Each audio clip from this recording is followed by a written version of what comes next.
15 minutes. The wait for the pregnancy test results felt like an eternity. After 15 long minutes, Serena Winter didn't see the second line indicating pregnancy. What a relief. She stood up, wrapped the pregnancy test and the used tissue paper in her bag, and sighed with relief. James Forrest had been away on a business trip for half a month, and upon his return, his performance in bed was remarkable. It left Serena without appetite all day, tossing and turning between sleep and wakefulness. In a daze, she picked up her phone and realized it had been more than 24 hours since they had broken the condom. She searched the entire room but couldn't find any emergency contraceptive pills. She had no choice but to rush downstairs to buy them. As soon as she exited the supermarket, she swallowed them, hoping it wasn't too late. What if she was pregnant? The thought haunted her for a whole month. Technically, her husband, William Forrest, had passed away 3 years ago, so even if she had new feelings for someone else, it shouldn't be a problem. But, would her new relationship allow her to have a child? The answer was undoubtedly no. Her relationship with James was already messy enough. Bringing another child into the picture would only make things worse. James was only out for revenge. He wouldn't involve himself any further. Serena turned on the tap, washing her hands harder and harder until they turned red.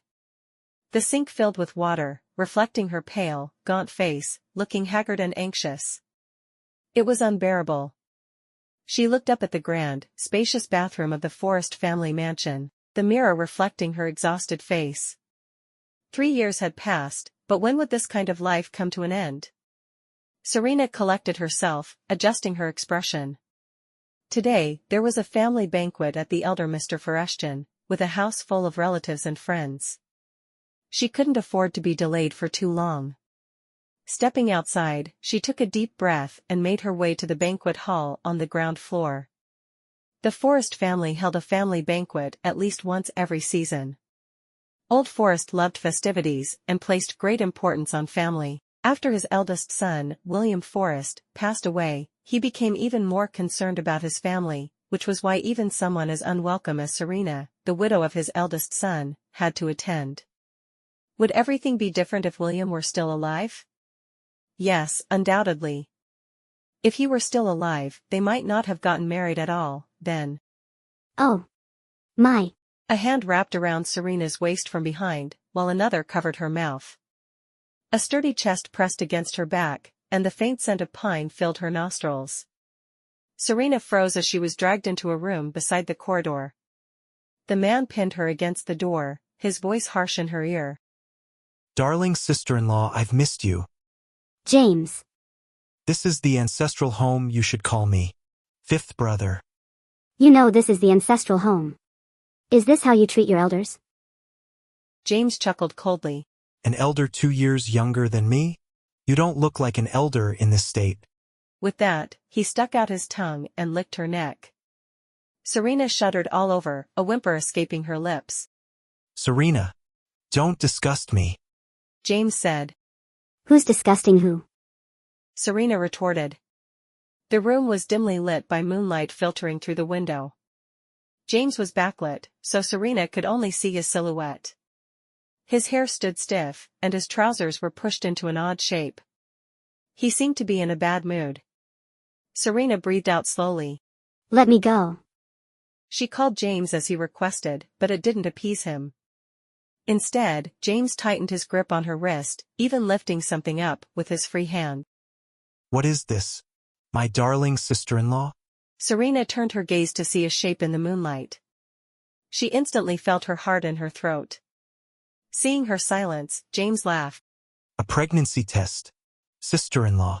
Are you planning to expand the Forrest family by giving birth to a baby? James. Hey Annie. Did you hear something? The voice of Wendy, the fourth sister-in-law, sounded from outside the door, very close by. Serena's face turned pale. James quickly pulled her into his arms, turning his back against the door. No. What sound? It sounded like someone calling James's name. James is now the chairman and CEO of Golden Sincerity Group. Many people will be calling his name today. Nothing strange about that. No, never mind, I might have misheard. Let's go. Footsteps resumed and soon quieted down. Serena was held tightly by James, listening to his rapid heartbeat. He was clearly nervous too. Despite his tough talk, his body betrayed his true feelings. He was worried about their relationship being exposed. Serena couldn't describe her emotions. Impatiently, she said, They're gone, can you let me go now? James slowly turned his head. This time, he was facing the moonlight, and Serena could see his bright eyes clearly. What did the test show? What do you think I tested for? His heartbeat quickened again. Without waiting for him to speak, Serena continued. Nothing. I'm not pregnant, you can relax. Don't you think I want you to be pregnant? Serena closed her eyes for a moment before opening them again, looking at James calmly. Does that question even matter? Can you marry me? Mr. Forrest? James fell silent for a moment, then smiled. Sister-in-law is right. Serena's heart skipped a beat. She pushed him away. Today is a family banquet. Let's give your father face. Let's not disgust each other. With that, she turned the doorknob and opened the door. The corridor was empty.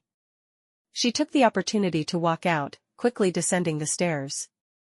The atmosphere of the banquet hit her as she reached the lower floor. A maid greeted her. Mrs. Serena. Miss Shirley is urgently looking for you to play mahjong in the flower hall. All right, I'll go there right away. Shirley Forrest, the second child of the Forrest family, warmly wrapped her arm around Serena as soon as she saw her.